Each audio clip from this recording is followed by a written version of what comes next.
도균 부산지방법원 부장판사님이 쓴 인터뷰입니다. 이런 판사가 있는가에 대해서 정말 좀 감동을 느꼈습니다.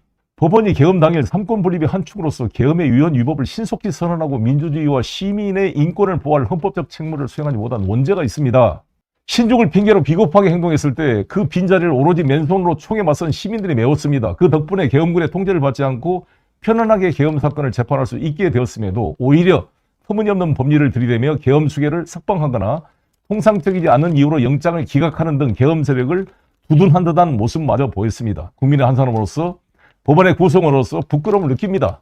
이제 1년이 됐잖아요. 1년이 됐는데 법원은 권력으로부터 시민 보호는커녕 오랜 기간 독재 권력의 충실한 제도적 도구로 공생하였던 오욕의 역사가 있습니다. 검찰의 수사권과 공소권 남용을 견제하지 못했고 영장 자판기에 불과하다는 비난을 받았습니다. 하지만 폭주하는 검찰에 가려 비판을 비껴나갔습니다. 또 대법원장이 제왕적 사법행정권에 대한 비판을 하고 있을 뿐만 아니라 조일의 대법원장이 세 가지 책임을 첫 번째, 계엄 당일 폭주하는 행정부 수반의 헌법 침해 행위를 저지할 사법부 수장으로서의 헌법상 책무를 방기했습니다. 얼마나 정말 타당한 지적입니까? 대법원장이 그 계엄의 위헌성을 인지하지 못했다면 대법원장이 아니라 일개 법관의 자격도 없는 것입니다. 일개 법관이 아니라 이 변호사의 자격도 없는 것이죠. 로스쿨 1학년 학생도 안 그렇습니다. 아니 모든 국민들이 상식을 가진다면 아니 총을 들고 그냥 국회를 때려 부시고 들어갔는데 이게 위헌성이라는 걸 인식 못했다면 그게 제정신인 합리적인 사람입니까? 아니, 국회가 계엄 대상이 아니라는 것도 몰랐습니까?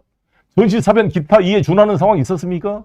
경찰 병력으로 통제 못할 정도의 질서문란 행위가 있었습니까? 국무회의 심의를 거쳐서 부서해가지고 사인했습니까? 국회 통보 절차를 거쳤습니까? 모든 요건 실체가 안 맞잖아요. 어떻게 구성 요건 해당성을 가지고 평생 판결을 해온 이 판사님들, 대법관, 대법원장이 이 위헌성을 인식 못하고 이거를 위헌이라고 판단하는데 1년이 걸렸단 말입니까? 이 통렬한 반성이 없이 어떻게 우리가 사법부를 이 헌법 수호기관으로 믿을 수가 있겠습니까? 그러던 양반들이 이제 와서 사법부 독립을 이야기합니까? 무엇의 독립이요? 총든 강도한테는 다 팔 벌리고 무릎 꿇는 사람들이 정당한 시민의 요구에 대해서는 사법부 독립을 이야기하면서 그 국민의 염원을 짓밟는 것이 그게 사법부의 독립입니까? 사법부가 무엇으로부터 독립이에요? 사법부의 독립이라는 것은 헌법에서 말한 대로 이건 재판의 독립 아닙니까? 판사 개인의 신분과 권력의 독립이 아닌 것입니다. 대한민국에도 이런 판사님이 계시구나. 김도균 해당지방법원 판사, 이진관 판사나 백대현 판사 같은 이런 판사님들이 계시기 때문에 그나마 이런 사법부가 국민으로부터 신뢰를 받고 버티고 있는 게 아닌가 생각을 합니다. 대만과 중국과의 관계도 항상 지금 미국의 일부 군사복합체를 대변하는 세력들이 2027년도에 중국이 대만을 공격할 것이다. 그렇게 되면 대만 해협에서 전쟁이 불가피할 것이다. 그럴 때 주한미군이 동원되느냐 이런 계속 가상의 시나리오를 쓰는데 저는 중국이 대만을 공격할 이유가 없을 것이다 이렇게 봅니다. 대만이 촉발하지 않는 이상, 대만이 독립을 하겠다고 헌법을 개정하고 일본과 연합하고 미국과 군사력을 강화시켜서 아예 독립 선포를 하지 않는 이상 공격할 일이 없다 저는 이렇게 보는 거죠. 왜 독립을 지금 있는 상태를 유지하는 게 중요하잖아요. 대만 국민의 한 60, 70% 이상이 전부 현 상태 유지를 찬성하고 있습니다. 지금 제1의 파트너가 중국 대륙인데 대만과 중국과의 관계는 현재 1년에 800만 이상이 왔다 갔다 한다고요. 현상 유지를 해라 이거죠. 지금 우리 남북한과는 근본적으로 다른 게 여기는 서로 간에 오갈 뿐만 아니라 결혼도 40만 쌍이 했고 한 100만 명 정도 대만이 중국에서 사업을 하고 있어요. 편지 써도 되고 이메일 되고 전화 통화 되고 텔레비전 뉴스 서로 간에 다 교환해서 볼 수 있고 비행기 배 타고 왔다 갔다 할 수 있는데 왜 전쟁을 하냐고요 이게. 우리 남북한은 지금 단 한 쌍이 결혼도 못하고 전화 통화도 안 되고 오가지도 못하고 있는 진짜 황당한 상황인 거 아닙니까? 근데 왜 이것을 계속 관념적으로 중국이 침략할 것이다 이렇게 해서 계속 전쟁 시나리오를 만드는 거죠. 항상 이 일본이 만주를 침략할 때 이 유조고 사건을 조작해서 중국군이 침략했다 이렇게 공격해서 빌밀만들 한 거잖아요. 노구교 사건도 마찬가지고 통킹만 사건도 마찬가지고 항상 이 어떤 전쟁을 하고자 하는 세력이 전쟁의 빌미를 만들려고 저쪽이 공격한다고 선동을 해서 전쟁을 합리화시키려고 합니다.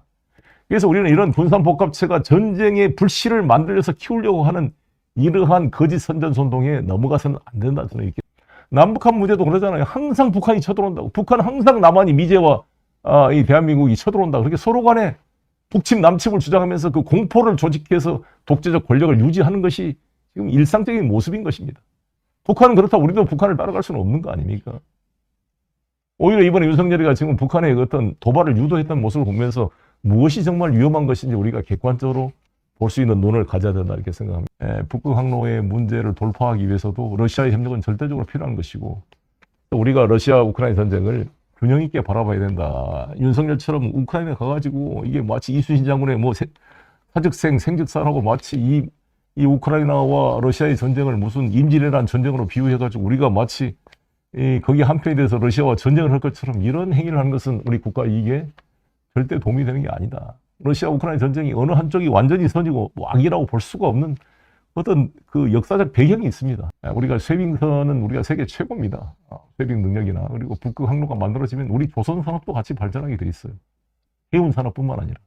러시아 우크라이나 전쟁이 처음 발생한 것은 사실 2014년부터 시작된 겁니다. 소위 마이단 혁명을 통해서 친러 정권이라고 하시는 그 대통령을 쫓아낸 거잖아요. 합법적으로 선출된 권력을 그냥 폭력적 시위 선동으로 무너뜨려 버린 것입니다. 소위 러시아인들이 많이 살고 있는 도네츠크, 돈바스, 루안스크, 그다음에 크리미아 반도 같은데 러시아어를 사용하지 못하게 하고 폭력 행위가 발생하기 시작하고 분리 운동이 일어나게 된 것입니다. 그래서 이에 대해서 강력히 푸틴이 경고를 했고 2014년도에 이렇게 정권이 마이단 혁명으로 교체되고 나니까 거기에 있는 흑해 함대 기간, 임대기한 연장을 다 취소를 해버리고 거기를 아예 나토 군사기지가 들어오겠다 이런 발언들이 나오게 되니까 푸틴이 이 크리미아 반도 주민 투표를 거쳐서 크리미아 반도를 합병하게 된 거죠. 그 이후로 계속 민스크 협정 원투를 통해서 도네츠크 돈바스 지역의 자치 확보와 폭력을 막기 위한 그런 협의가 이루어졌습니다만 그게 다 깨져버린 거죠. 2022년도 2월 달에 러시아와 우크라이나 전쟁이 시작됐는데 그로부터 지금 3년, 4년이 접어가고 있습니다. 최근에 트럼프 대통령이 이걸 합의시키려고 하고 있는데 계속 지금 유럽 나토 쪽에서 이 트럼프의 그런 합의안을 비판하면서 이 합의가 이루어지지 않고 있고 여기 젤렌스키가 계속 이런 나토 측과 같이 연합을 해서 이 합의가 이루어지지 않고 있는 상황인데 러시아는 여전히 나토를 5년 안에 공격할 것이다 라고 지금 그 이야기를 하고 있습니다. 아주 날카로운 지금 경고를 하고 있는데 로이터는 미 정보당국 활동에 대한 정통한 6개 소식통을 인용하여 트럼프 행정부의 활발한 평화협상 노력에도 불구하고 정보기관의 평가는 여전히 동일하다. 즉 블라디미르 푸틴은 우크라이나 전체를 점령하고 과거의 소련의 일부 영토였던 유럽의 영토를 되찾으려는 의도를 가지고 있다는 것입니다.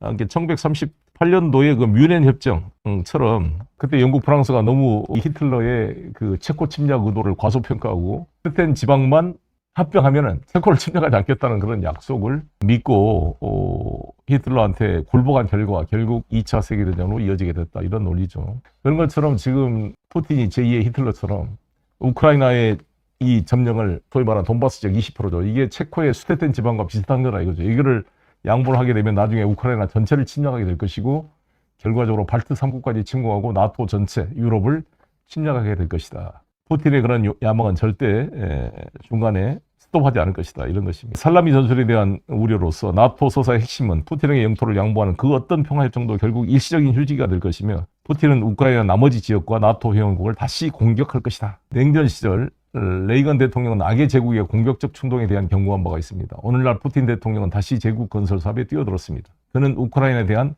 모든 것을 쏟아붓고 있습니다. 푸틴은 자국 국민의 피로 자신의 자존심에 대한 대가를 치르고 있습니다. 평범한 러시아인들 이런 식으로 희생시킬 준비가 되어 있다면 우리에게 그 어떤 일을 저지를 준비가 되어 있겠습니까? 하여튼 근데 이것이 객관적인 평가인가? 털시 게버드 미국 현재 DNI 정보국장의 이야기를 소개하도록 하겠습니다. 이 털시 게버드 제가 책을 번역한 이유가 털시 게버드가 우크라이나 전쟁도 객관적으로 바라보고 북미 직접 대화를 적극 지지하고 푸틴과 트럼프 간의 어떤 타협을 지지하는 사람이기 때문에 이 털시 게버드가 이런 나토 측의 주장에 대해서 근데 이건 거짓말이고 선전입니다. 이 로이터 통신이 한 것은 전쟁 광들을 대표해가지고 이런 것을 이런 물어붙이고 있다 이거죠. 트럼프 대통령이 정말 전쟁을 끝내려고 하는 이런 노력을 뒤에서 이렇게 음해하고 있다라고 이야기합니다. 이 수백만의 그런 희생양이 양쪽에 발생하고 있는데 더구나 위험하게 이러한 이 잘못된 이야기 서사를 이게 부추겨가지고 트럼프의 그런 평화적 노력, 뭔가 이 전쟁을 끝내는 노력을 계속 막고 있을 뿐만 아니라 히스테리를 일종의 러시아 포비아를 이야기하는 거죠. 이것을 계속 에스컬레이트 시켜가지고 이 전쟁을 조정하려고 그런다. 이게 나토가 지금 하고 있는 짓이다. 나토 EU가. 이게 말이 되냐 말이죠. 미국을 말이야 러시아와 직접 전쟁으로 연결시키려고 지금 발버둥 치고 있다. 이렇게 비판을 하고 있습니다. 나토와의 오히려 큰 전쟁을 피하기 위해서 러시아가 노력하고 있다는 사실을 오히려 알려줬던 것이다. 근데 왜 이렇게 거짓말을 하고 있는 거냐 이렇게 비판하고 있는 겁니다. 지난 몇 년 동안에 보여준 것처럼 러시아의 그런 이 전쟁 수행 능력은 응? 이 우크라이나 전체조차도 점령 못하고 있는 거 아니냐. 유럽 전체를 침공한다고 지금 러시아 공포를 하고 있는데 러시아는 우크라이나 전체는커녕 지금 20%도 다 정복을 못 해가지고 돈바스 지역 20% 거기 포크롭스가 있는 그 20% 돈바스 지역의 그 요새 벨트도 아직까지 4년이 되도록 점령을 못하고 있는 이 정도의 능력인데 이런 러시아가 언제 발트 3국을 침공하고 폴란드, 헝가리, 유럽 전체를 침공한단 말이냐. 이거 정말 유럽이 너무 너희들이 과장하고 있는 거 아니냐라고 지금 털시 게버드가 이 SNS를 통해서 명백히 지적하고 있습니다.